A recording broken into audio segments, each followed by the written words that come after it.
O Senhor esteja convosco. Proclamação do Evangelho de Jesus Cristo segundo Lucas. Naquele tempo vieram algumas pessoas trazendo notícias a Jesus a respeito dos galileus que Pilatos tinha matado, misturando seu sangue com o dos sacrifícios que ofereciam. Jesus lhes respondeu: Vós pensais que esses galileus eram mais pecadores do que todos os outros galileus por terem sofrido tal coisa? Eu vos digo que não, mas se vós não vos converterdes, ireis morrer todos do mesmo modo. E aqueles 18 que morreram quando a torre de Siloé caiu sobre eles, pensais que eram mais culpados do que todos os outros moradores de Jerusalém?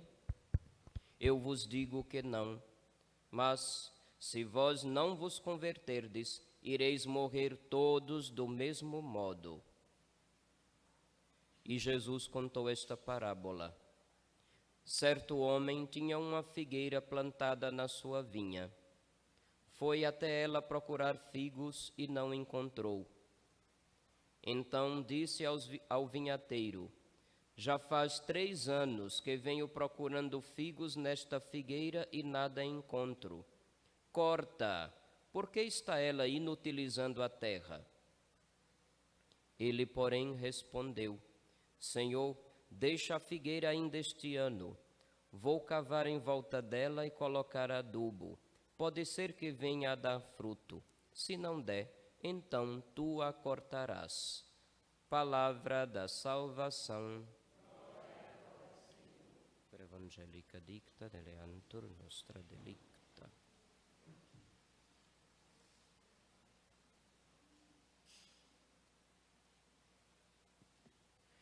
Filhos, se já dizemos que a Quaresma é tempo de conversão, esse terceiro domingo da Quaresma hoje nos convida à conversão diretamente e urgentemente. Conversão é sempre uma mudança que começa com a mudança da mentalidade. Às vezes nós temos digamos assim, nós cometemos com facilidade o erro de achar que conversão é passar a práticas religiosas e ponto. Porque, infelizmente, a prática religiosa que muitos católicos têm na cabeça não é com mentalidade católica, mas é com mentalidade pagã. Muitos só rezam para pedir proteção, não é o caso de Laranjeiras, viu? Mas muitos ali, lá no Caribe, lá na Sibéria, só rezam para pedir proteção, porque acham que está todo mundo contra, alguém vai assaltar, alguém vai bater, alguém vai fazer alguma malvadeza, para pedir proteção. Quando as coisas apertam, uma doença, a pessoa pede logo o milagre da cura. Está desempregado, pede logo a graça de um emprego, só para pedir e exigir de Deus. Ou então, quando a pessoa, por N motivos, caiu em alguma doença psiconervosa, como ansiedade ou depressão, e talvez procura Deus como se fosse um alívio, como se fosse um sonífero, como se fosse talvez uma droga que faça a pessoa ficar desligada da realidade e se sinta bem. Tudo isso é mentalidade pagã.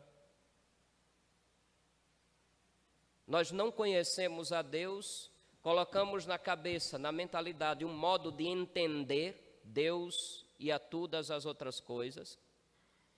E parece que a nossa fé é apenas um exigir que Deus cumpra aquilo que nós esperamos dele.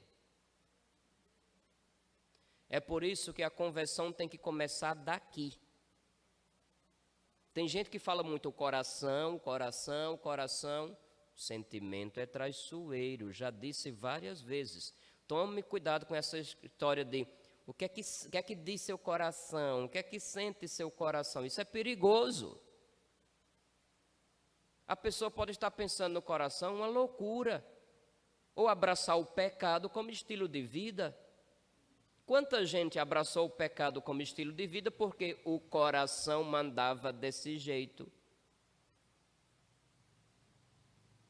Uma pessoa que abraça o adultério porque o coração mandou, o coração levou ele para o pecado. Uma pessoa com tendências homossexuais, que foi conviver com outro, como se fosse marido e mulher, abraçou o pecado como estilo de vida, porque o coração mandou. Quantas vezes, com a desculpa de que o coração, a pessoa descarta a razão, a inteligência. Conversão, portanto, a mudança deve começar pela mentalidade. São Paulo apóstolo, várias vezes, falando disso, usa o termo grego metanoia.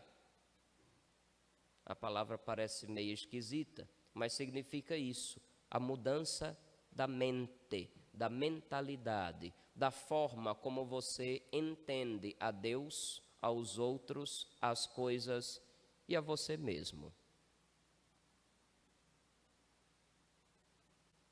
Deus nunca está indiferente à nossa vida, principalmente aos nossos sofrimentos.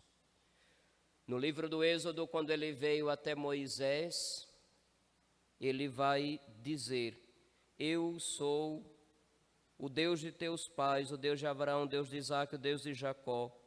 Eu vi a aflição do meu povo que está no Egito e ouvi o seu clamor por causa da dureza dos opressores. Às vezes a gente reza como se Deus não soubesse o que estamos a passar. Mas Ele sabe. E por que Ele não nos liberta, Padre? Vai ver porque você, como diz o povo daqui de Sergipe, quem não sabe rezar, xinga Deus. A sua forma de entender o que é a fé é que não está ajudando. Numa concepção bíblica e cristã, a fé é, antes de tudo, uma resposta consciente a um dom recebido. O dom é dado por Deus, a resposta tem que ser consciente de sua parte. Foi-se o tempo que a gente vive uma fé por tradição. Nós não estamos mais num tempo em que a sociedade era católica. Eu não acredito que isso nunca tenha existido, sabe? Essa história de dizer o Brasil é a maior nação católica do mundo, eu sempre fico com o pé atrás. Eu acredito que o Brasil é o país onde tem o maior número de pessoas batizadas na Igreja Católica. Quanto a ser católico, são outros 500. Isso não é verdade. Antes de vir para Laranjeiras, eu escutava bastante Laranjeiras Católica, Laranjeiras Católica, Laranjeiras Católica. Depois que eu pus os pés aqui, eu não vi esse catolicismo todo, não. Me desculpem vocês. Quer dizer, desculpe não. Não estou ofendendo ninguém. Eu não vi esse catolicismo todo aqui. Eu vi grupos divididos, disputando adeptos e cada um empinando o nariz para ver quem fazia as coisas mais bonitas do que o outro. Isso é ridículo. Foi isso que eu vi. E ainda continuo vendo. E isso é triste para um coração de pastor, que a gente tem a impressão que está falando ao vento. Mudar a mentalidade. É necessário abrir-se à luz do Evangelho. É necessário que você faça uma avaliação completa de como você tem vivido. Quais são os critérios que você sempre usa quando vai fazer qualquer tipo de escolha. Seja uma escolha profissional, seja uma escolha de amizades, uma escolha de relacionamentos, uma escolha de como se vestir, a escolha de como falar, de como se comportar, a escolha de como colaborar ou não colaborar dentro de casa com os afazeres domésticos. Que critérios você tem utilizado para fazer essas escolhas todos os dias? Num critério mundano, poderíamos chamar também de pagão, sem a luz do Evangelho, o critério seria: o que for vantajoso para mim. Nem sempre o que é vantajoso para você é moral, é bom, é justo, nem sempre é verdadeiro. Se somos realmente filhos de Deus, devíamos um pouco aprender Deus nos seus atributos. Deus é verdade. Então, uma pessoa que percebe que não está sendo verdadeira tem que começar a conversão daí. Deus é bondade. Se uma pessoa ainda carrega mágoa e age conforme essa mágoa, com espírito de vingança, de revanche, de dar o troco, portanto é uma pessoa malvada, então a conversão tem que começar também daí.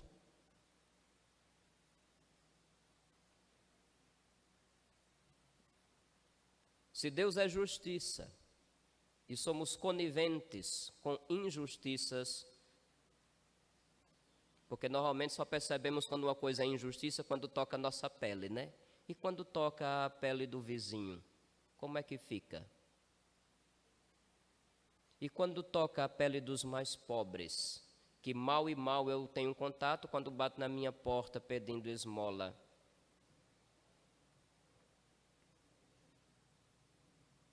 Deus é beleza. E nesse quesito é melhor nem falar. Porque muitas vezes o conceito de beleza quem dita é a moda. E a moda nem sempre é feita por pessoas que se inspiram no belo que é Deus. Sempre tenho dito para vocês aquele ditado: não deixe para amanhã. Ninguém sabe mais, estão desaprendendo. Não deixe para amanhã o que devia ter feito ontem. Essa história, não deixe para amanhã que você pode fazer hoje. Isso aí é desculpa do chefe, que quer você trabalhando. A conversão é muito mais urgente do que aquilo que exige o seu chefe no trabalho. Não deixe para amanhã o que você devia ter feito ontem. Fazendo hoje, ainda estamos atrasados. Porque, meus filhos, para que existe o ser humano nessa terra? Para conhecer, amar e servir a Deus e viver com Ele eternamente, no que chamamos de céu, que é o próprio Deus. Qualquer coisa que a gente faça que não nos ajude a conhecê-lo, amá-lo, servi-lo e viver nele, então não serve. Qualquer concepção de mundo ou de tudo que não nos ajude a conhecer a Deus, amá-lo, servi-lo e estar nele, não serve. É necessário abandonarmos.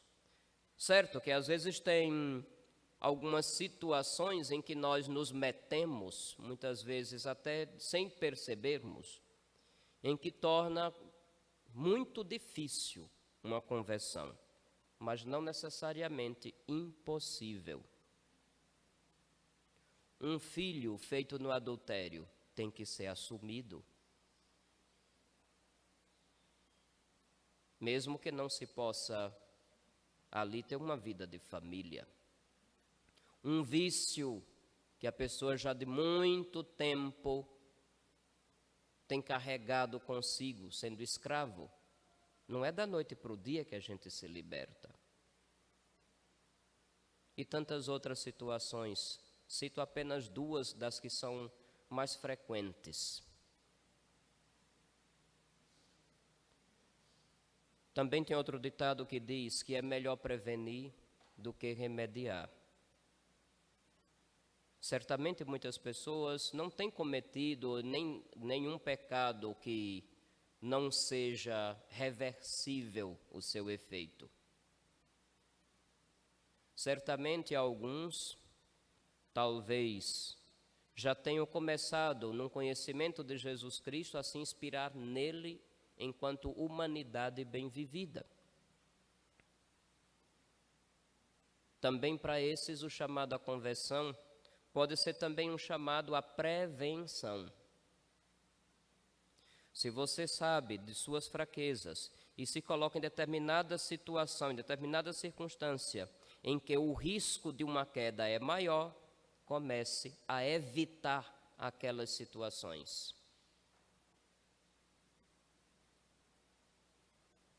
Se o seu tempo livre, em vez de ser usado de uma forma justa, decente, boa, é usado apenas para navegar a internet ou entrar em certas outras distrações que logo, logo vão levar você a qualquer atitude de pecado, é daí que você precisa começar a prevenir-se.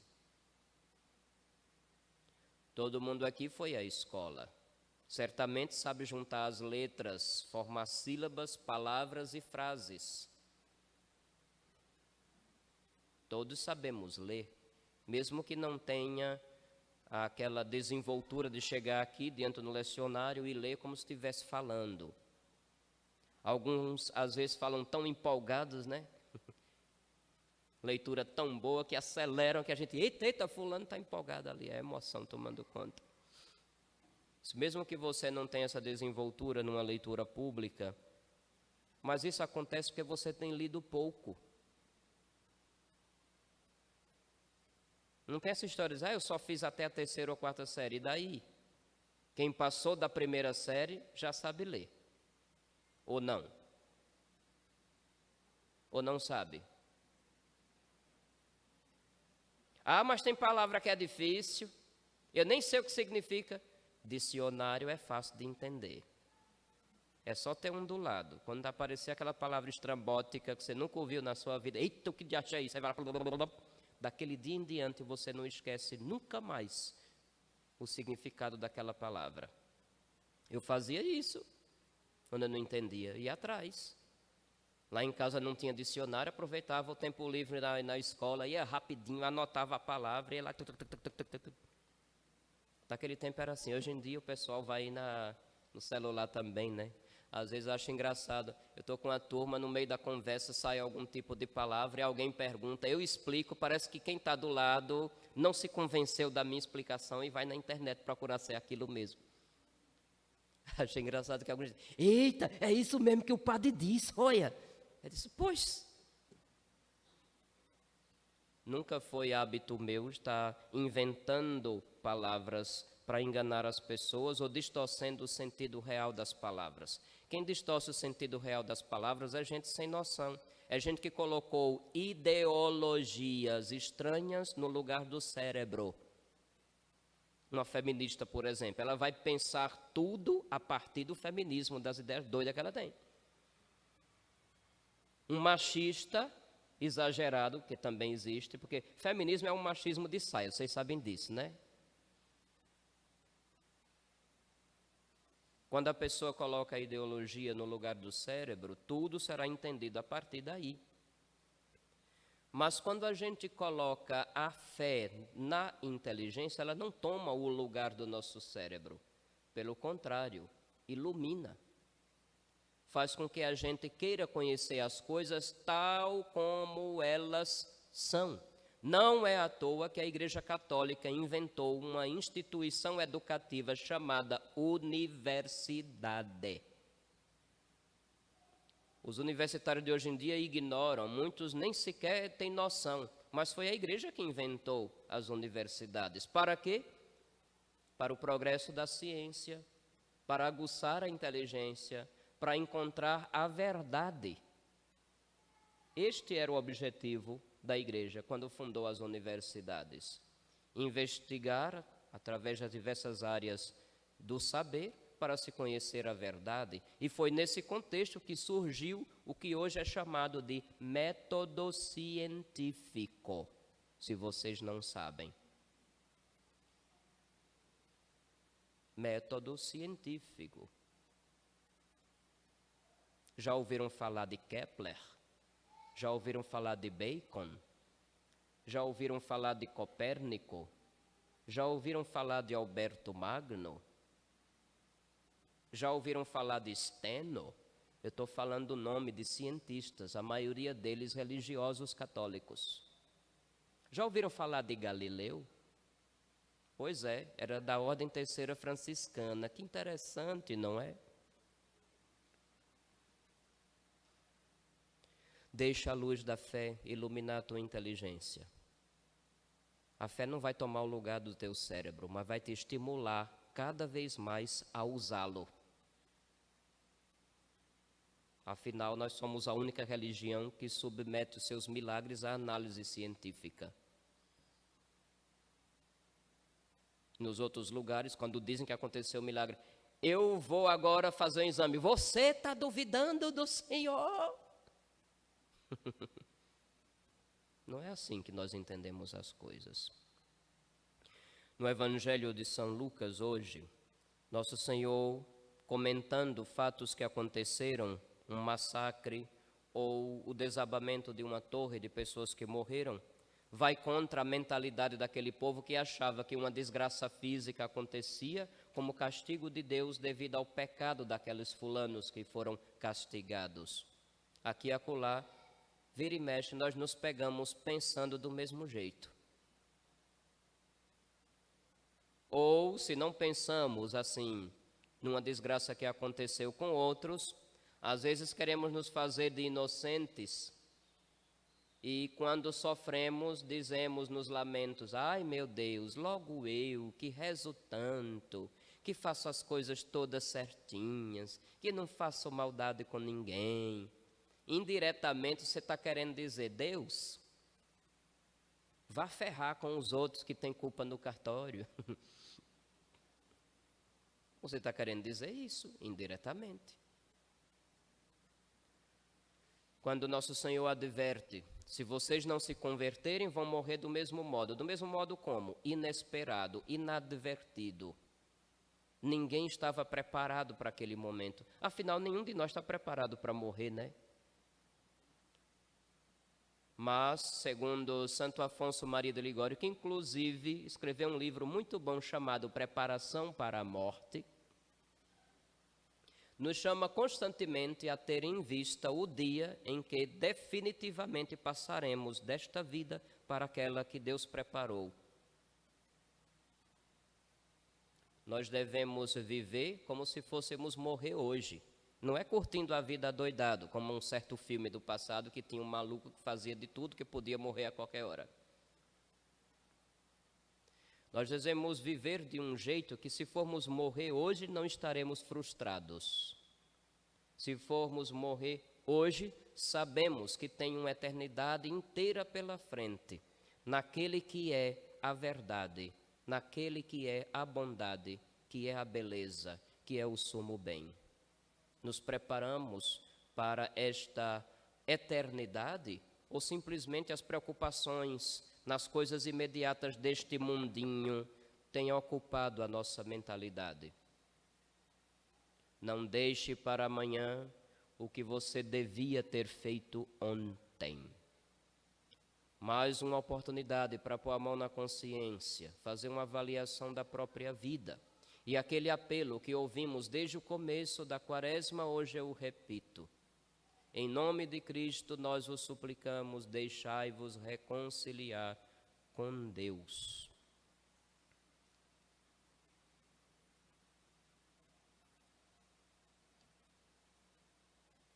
Não deixe para amanhã. Hoje pode ser a última chance. Não quero colocar o medo da morte na cabeça de ninguém. Mas será que uma pandemia não serviu para nós também como advertência? A qualquer momento, qualquer um de nós pode morrer. Não vamos viver no pavor da morte. Mas por que não, em vez de viver com medo de morrer,